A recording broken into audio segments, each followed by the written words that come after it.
Internet and Cybersecurity. Members of Group S1Q5GC is Nurul Akila binti Muhammad Hafiz and Siti Asha Fatima binti Dalan. What is Internet and Cybersecurity? Internet security is a branch of computer security specifically related to the Internet, often involving browser security but also network security on a more general level as it applies to other applications or operating systems on a whole. Purpose of Internet and computer security: establish rules and measures to use against attacks over the Internet, to protect against access to the information by unauthorized recipients, and avoid from intentional but unauthorized destruction of the information.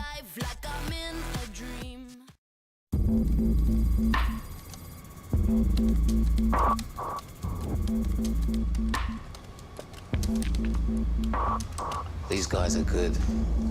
Let's get to work. A hot little startup with a great idea. Their target, a Propass. Offices in 12 countries, 5,000 staff. You'd think they'd be secure, wouldn't you? Make some noise. Pusk. A smokescreen. A decoy breach to hide what they're really after. Confidential information hidden in the depths of the system. Come on. Still here? The computer's crashed. Join the club. See you Monday. It's okay for some. Right now, the chances are someone, somewhere, is attacking you. And you don't even know it. Okay, chaps. We're in. I bet you're wondering how they got this far.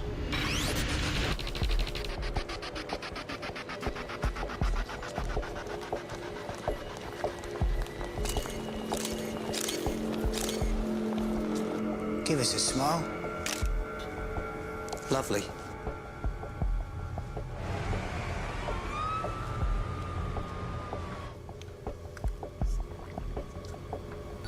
She's in.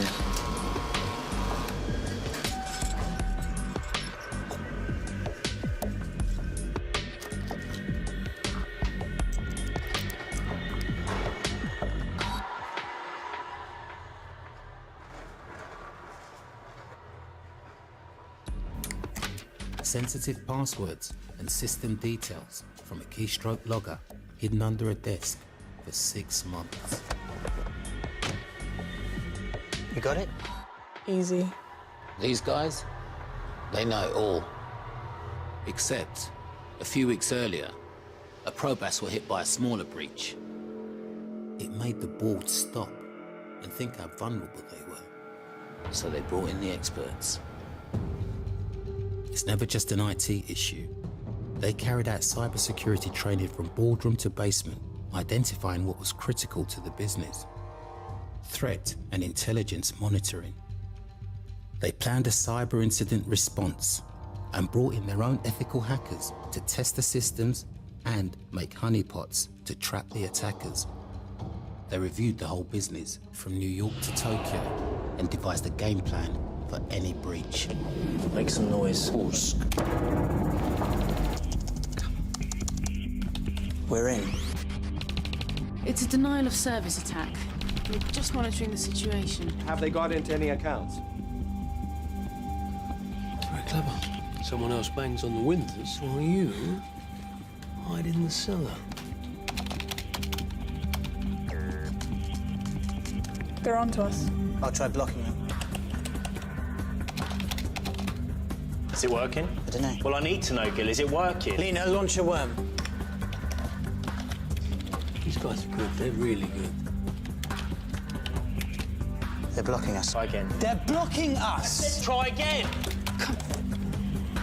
Straight to me.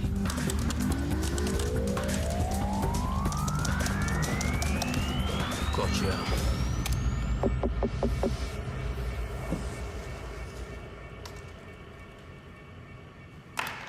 Good, but not good enough. You're okay. Traffic's blocked. You can win, but there's always a next time. Who's next? Kobashi Tech. Criminals just get smarter, Who have we got for the smoke screen? Take your pick. and they're everywhere. A breach will happen. And when it does, will you be ready?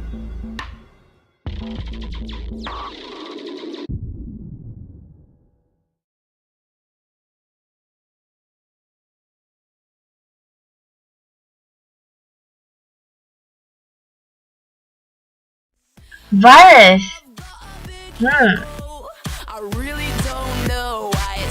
What is virus? Computer viruses are small software programs that are designed to spread from one computer to another and to interfere with computer operation.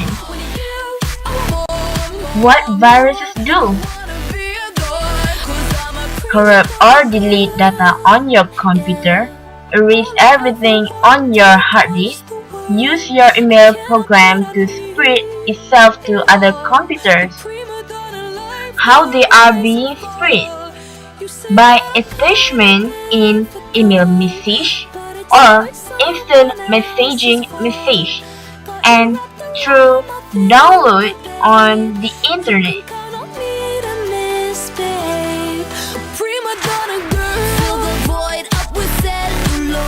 How to prevent them?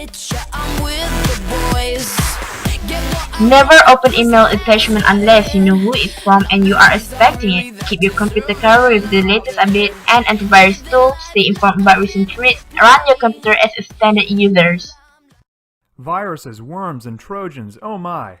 Imagine this. You're sitting at home on your computer doing your taxes or filling out an online credit card application containing highly personal information. Meanwhile, someone on the other side of the world is copying down everything you're typing and planning to use that information in malicious ways. Frightening? Absolutely. Impossible? No way. Every day, several new types of viruses and worms appear on the internet. These types of threats are generally described as malware, and they can do anything from steal personal information on computers to launch massive internet attacks against certain websites. Viruses were likely one of the first types of dangers that you heard about. Decades ago, you had to worry about infected files on floppy disks and the damage viruses could cause on your PC. A virus is a piece of software that inserts itself into documents on your computer, whether we're talking about something you've written, an audio file, or even a movie.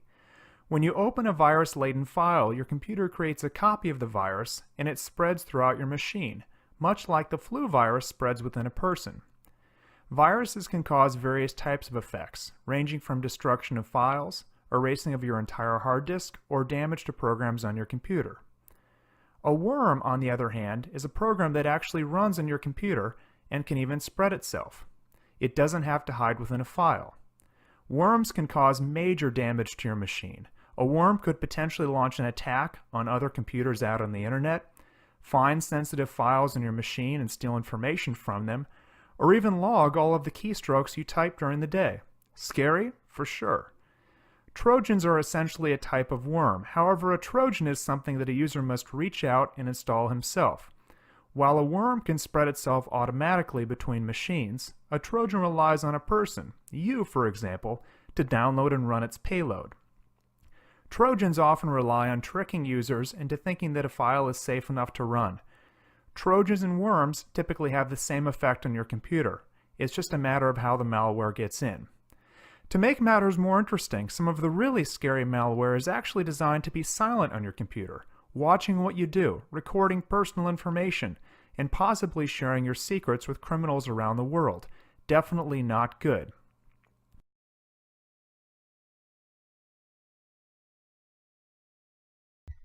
Phishing. What is phishing? Phishing are the email message websites and phone calls that are designed to steal money. How they attack? Installing malicious software on your computer, stealing information of your computer, use social engineering to convince you to install malicious software or hand over personal information. You've probably seen it. You receive an email from your bank or trusted company and it's asking you for information. It looks real, but it's designed to fool you into handing over important information. This is a scam called phishing, and you need to avoid it. This is phishing scams in plain English.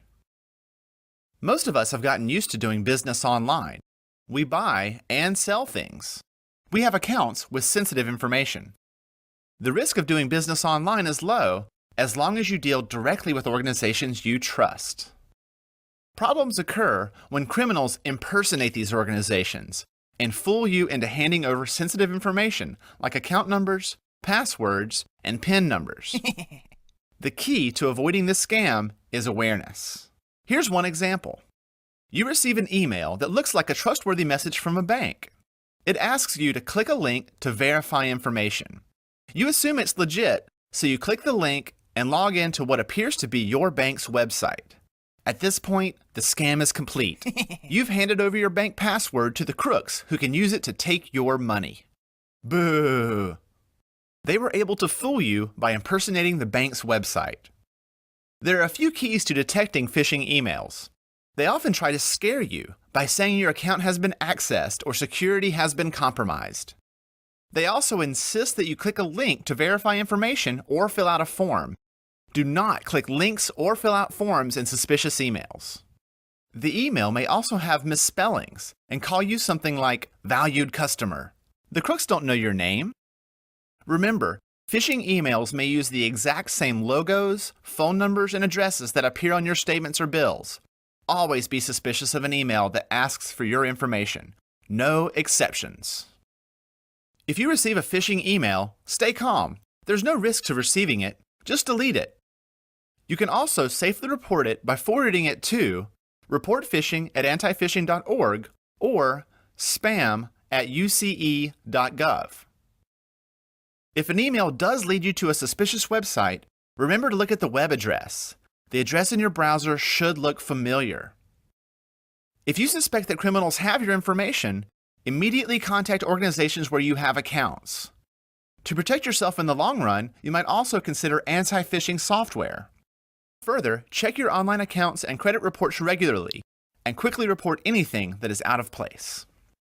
Phishing scams are a growing threat on the internet. By being aware of the scam, you can feel confident in working with companies online. Yay!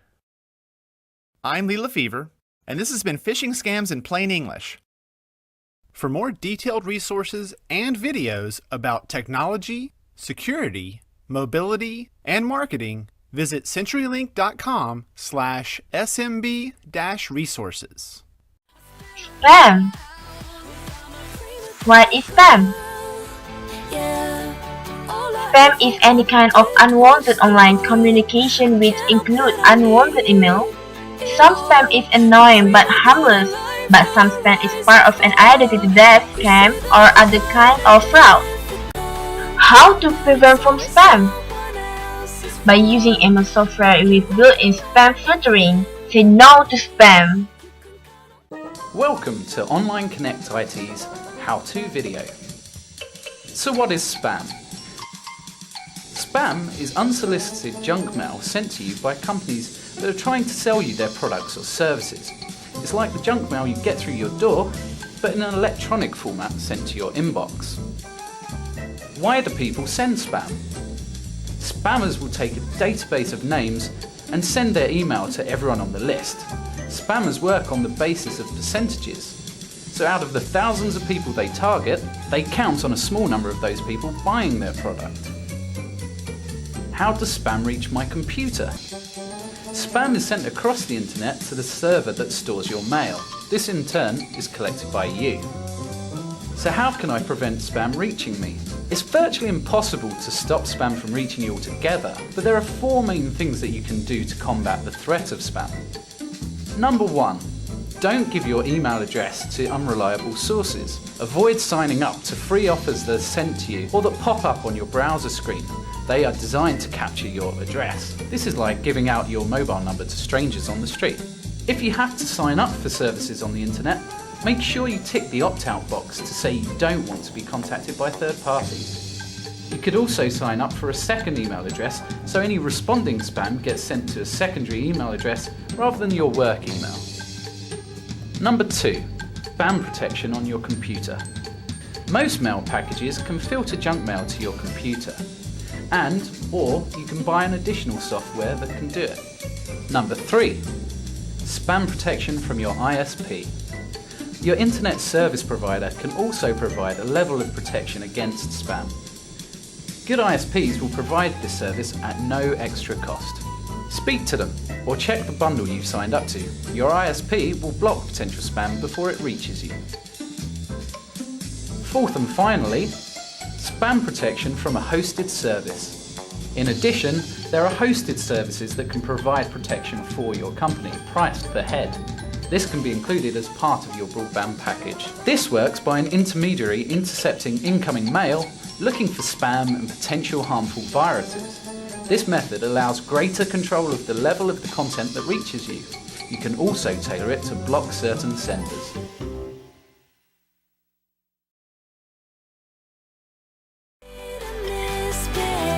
That's all from us. Thank you for watching. Goodbye.